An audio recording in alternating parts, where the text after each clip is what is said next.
Hello there, people of the internet. We are diving right in to the next episode of what it is that I'm doing here. I got a couple of different cartridges that are very hard to find and uncommon to the point to where people yell at me at them not even existing.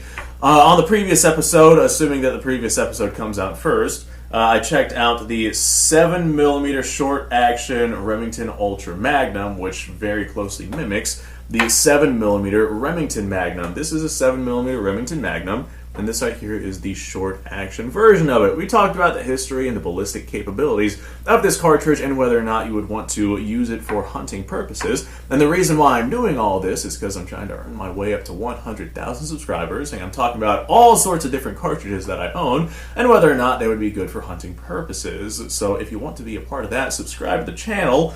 And, well, let's move on from here. Today we are taking a look at the 7mm Winchester Short Magnum. I apologize in advance if I get any of these names incorrect because there's a whole slew of families of very similar cartridges, but also different cartridges that Winchester and Remington came out with. So the 7mm Winchester Short Magnum, people yell at me all the time whenever I show this off because I love showing this off because it is a short action cartridge that is incredibly powerful. This is the Winchester compared to a Remington Magnum. As you can see, it's quite a deal shorter.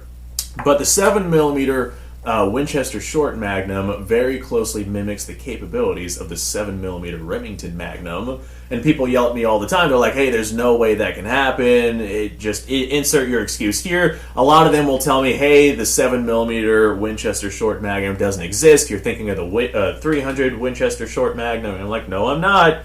This right here is a cartridge that is very similar to the 300 Winchester Short Magnum. However, this is necked down to a .284 diameter projectile. It takes the same sort of projectiles as the Remington cartridges. And believe it or not, the Winchester Short Magnum is very similar in ballistic capabilities to not only the 7mm Remington Magnum, but the 7mm Remington Short Action Magnum, or whatever this one is.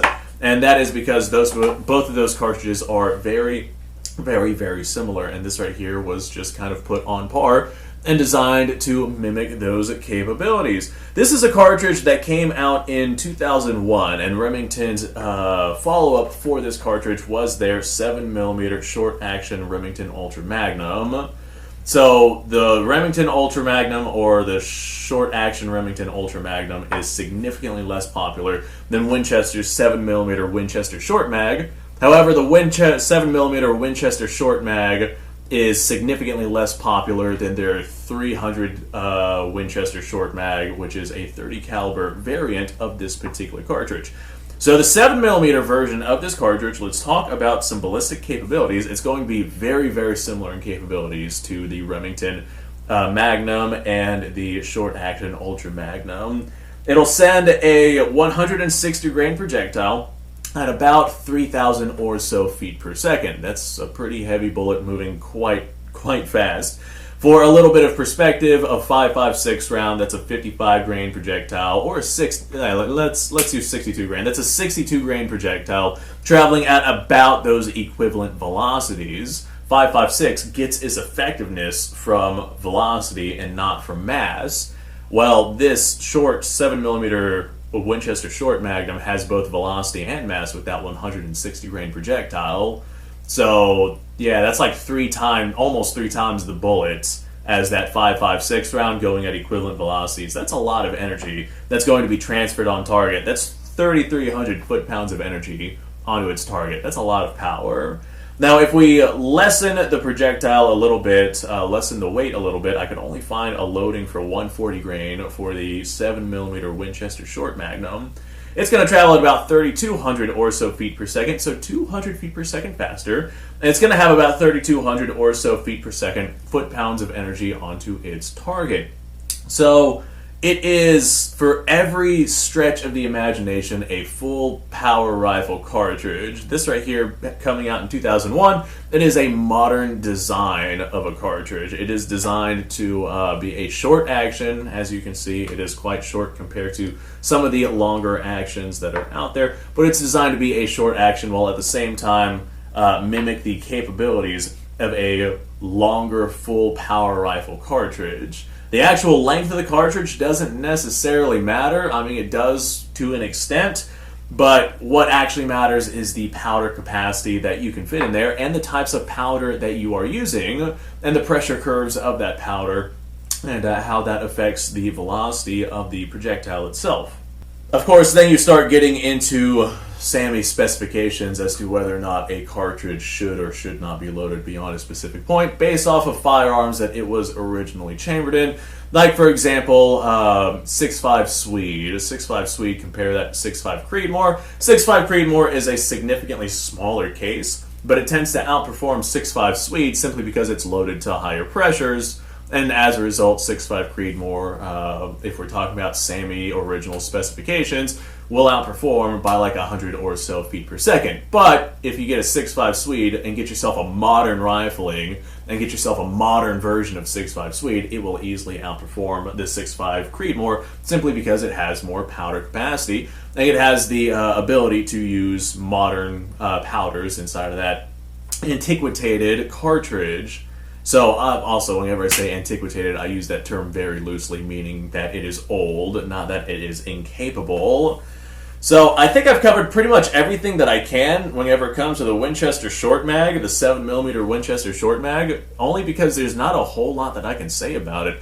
I have seen significantly more brass for the 7mm Winchester Short Magnum than I have for the 7mm Short Action Remington Ultra Magnum, only because the Winchester version came out first, so as a result it is significantly more popular. I have also seen more rifles chambered in this particular cartridge, the Winchester version of the short action Magnums, but besides that, it is not nearly as possible, or not nearly as, popular, not nearly as popular as something like the 7mm Remington Magnum, which is significantly cheaper and easier to find. Way more rifles chambered in this. Getting a short action is simply not worth it from what I have been able to see, especially because it mimics the already incredibly popular 7mm Remington Magnum. So that's why these right here are very difficult to come across. So I think I've covered everything and said my 2 cents on this particular topic, so I'm just going to say, hey folks, thanks for watching. I appreciate your time. Like, subscribe, share. Description below has a link to all sorts of stuff. Go check it out. You guys go off, have yourself a fantastic day, and I will see you guys on the next episode.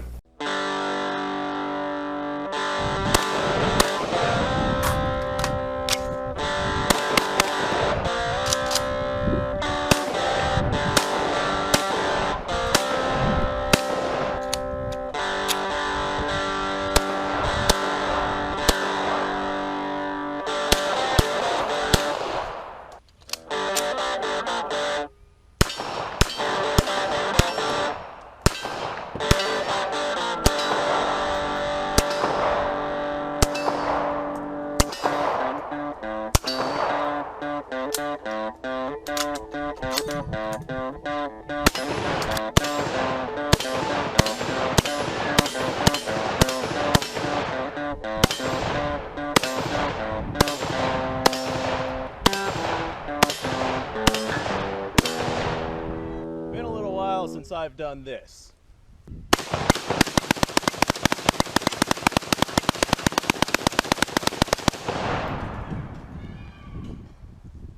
Bonnie and Clyde be damned.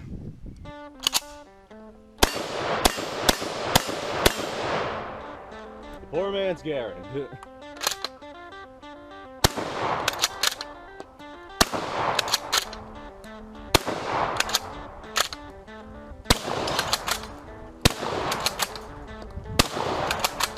It's a shame that bolt-action shotguns aren't more mainstream.